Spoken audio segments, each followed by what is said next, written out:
স্ত্রীর মধ্যেও এই খেলার উন্মাদনা পৌঁছে গেছে। স্বামী একদল করে তো স্ত্রী একদল, ছেলে একদল করে তো বাবা আর একদল। অত্যন্ত দুঃখজনক এই সংবাদগুলো পর্যন্ত আমরা পাই যে স্বামী এবং স্ত্রী বিভিন্ন দুইজনে দুই দল করার কারণে তাদের মধ্যে তালাক পর্যন্ত হয়ে গেছে। বিষয় হচ্ছে সেটি হচ্ছে বর্তমান বিশ্বকাপ খেলাধুলা।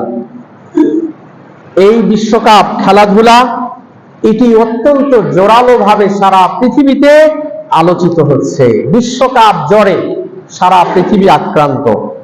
বিশেষ করে আমাদের বাংলাদেশ একটু বেশি আক্রান্ত, ঠিক না? অন্যান্য দেশের তুলনায় আমাদের বাংলাদেশ এই বিশ্বকাপ জ্বরে একটু বেশি আক্রান্ত, যার কারণে ভিনদেশি পতাকা এবং জার্সিতে ছেয়ে গেছে আমাদের এই প্রিয় মাতৃভূমি বাংলাদেশ। পতাকা সারা জীবন কোনো পতাকা উড়ায় না, কিন্তু এই বিশ্বকাপ ফুটবল খেলা আসলেই পতাকা উড়ানো শুরু হয়।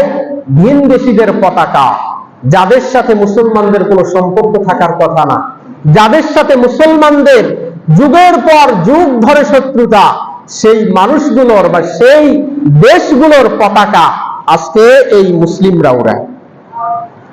ঘরের ছাদে ছাদে, গাছের ডালে ডালে কে কার থেকে বেশি বড় পতাকা লাগাতে পারে, কে কার থেকে বড় পতাকা লাগাতে পারে, এই প্রতিযোগিতায় চলে।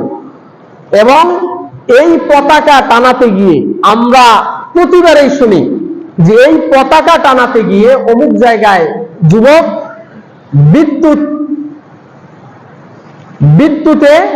বিদ্যুতে আক্রান্ত হয়ে সে নিহত হয়েছে।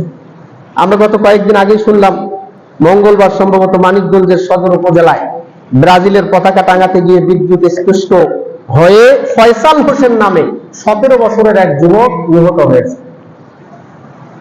কি দুঃখজনক! মুসলমানদের সন্তান ভিনদেশীদের পতাকা উড়াতে গিয়ে টাঙাতে গিয়ে নিহত হলো। এর দায়ভার কার? এর জবাব আল্লাহ পাক রব্বুল আলামিনের কাছে কি দিবে?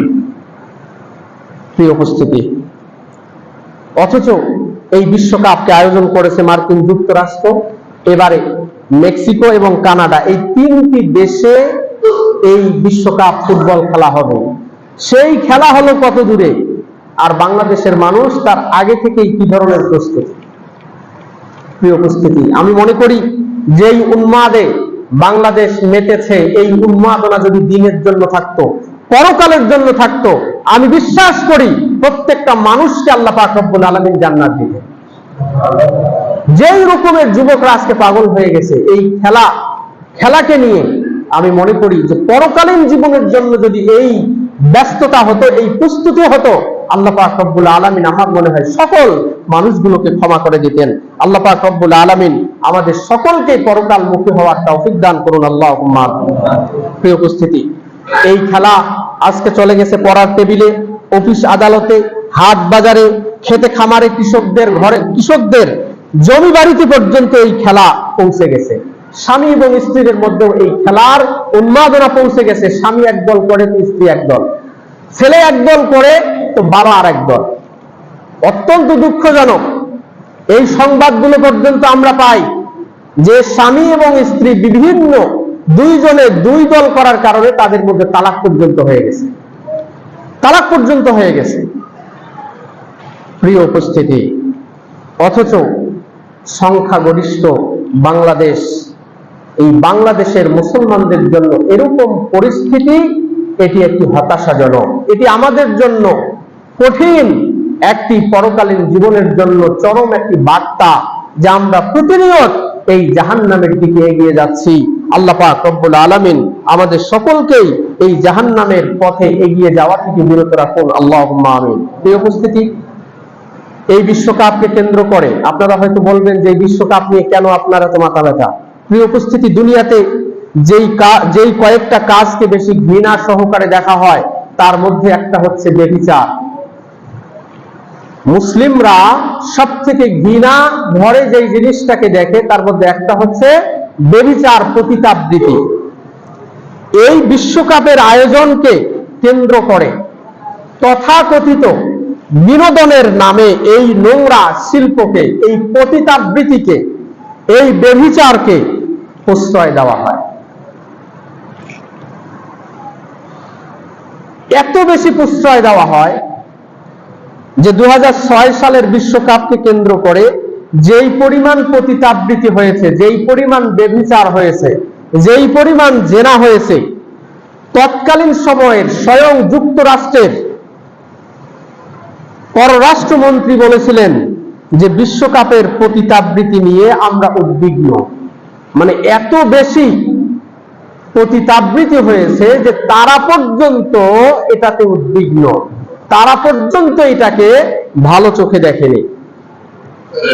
প্রিয় উপস্থিতি, 2014 সালের ফুটবল বিশ্বকাপ যে অনুষ্ঠিত হয়েছিল ব্রাজিলে, তখন ব্রাজিল সরকার ঘোষণা দিয়েছিল এই আসরে আমরা যৌনকর্মী দিয়ে 2000 কোটি মার্কিন ডলার আয় করব। নাউজুবিল্লাহ। তারা রাষ্ট্রীয়ভাবে ঘোষণা দিয়েছিল যে যৌনকর্মী দিয়ে আমরা 2000 কোটি টাকা, 2000 কোটি মার্কিন ডলার আমরা আয় করব। প্রিয় উপস্থিতি, তখন তৎকালীন সময় অর্থাৎ 2014 সালের দৈনিক মানব জমিনের শিরোনাম ছিল ব্রাজিলের হোটেলগুলোতে যৌনকর্মীর সয়লাভ। ব্রাজিলের হোটেলগুলোতে যৌনকর্মীর সয়লাভ। প্রিয় উপস্থিতি, এই সংবাদগুলোর মাঝে সব থেকে বড় আফসোসের খবর যেটা, সেটা হচ্ছে যে এই সমস্ত দর্শকের ভিড়ে মুসলমানদের একটা নির্ধারিত একটা সংখ্যা আছে। মুসলমান, এই ভিড়ের মধ্যে মুসলমানরাও অসংখ্য দর্শক যারা এই সমস্ত ফুটবল বিশ্বকাপকে উদযাপন করতে গিয়ে লক্ষ লক্ষ টাকা এই যৌন কর্মীদের পিছনে তারা ঢালে। অথচ মুসলমানদেরকে আল্লাহ পাক রব্বুল আলামিন ঘোষণা দিয়েছেন লা তাকরাবুজ জিনা। জিনা তো দূরের কথা, জিনার নিকটবর্তী করে এরকম জিনিসের নিকটবর্তীও তোমরা হও না। প্রিয় উপস্থিতি, আল্লাহ পাক রব্বুল আলামিন বললেন তাআওয়ানু আলাল বিররি ওয়াত তাকওয়া ওয়া লা তাআওয়ানু আলাল ইসমি ওয়াল উদওয়ান।